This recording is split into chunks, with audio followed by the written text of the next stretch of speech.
something Jesus or Paul says just goes bam.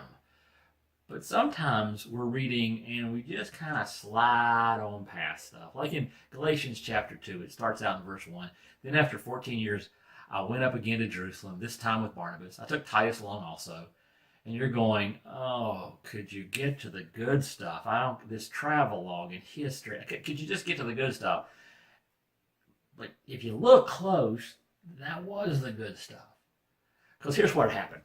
Paul had started out and he got a vision from God on how he should be reaching out to Gentiles and teaching them about Jesus. And so he goes out and he starts. And about 3 years in, he goes, I probably should check to make sure I'm on target with the other Christians. You know what I'm saying? So he goes back to Jerusalem and meets with the honchos there. And they go, yeah, you're doing good.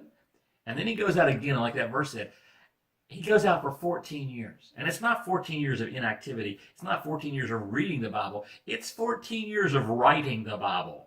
Okay, he's processing, he's learning, he's growing, and the people in Jerusalem are processing and learning and growing and figuring out what this whole Christian thing is about. And after 14 years of them figuring out while he's figuring it out, he goes back to Jerusalem, and everybody's still in sync. Wow. And two things.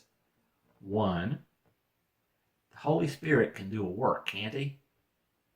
And two, I wonder how he did it. Well, I think 1 Corinthians 2:2 might help. It says, for I resolved to know nothing while I was with you except Jesus Christ and him crucified. See, Paul chose to stay centered on Jesus. And the people in Jerusalem chose to stay centered on Jesus. And that kept them on the same page. That kept them on the same path. That kept them growing in the same way. And my suggestion for the day is if you feel your life getting out of control, out of focus, if you keep your life centered on Jesus, Jesus will help keep your life centered too. And that's today's Jumpstart.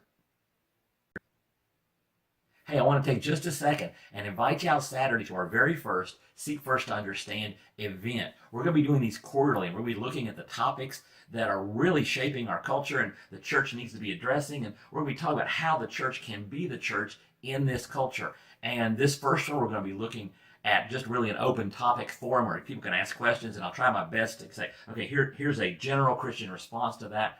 And from that, we'll build the topics we think people are most interested in. And about once a quarter, we're going to get together. We're going to have these conversations. And I think they're very important in this changing world we live in. So hope to see you there Saturday night, 6 o'clock. Seek First to Understand.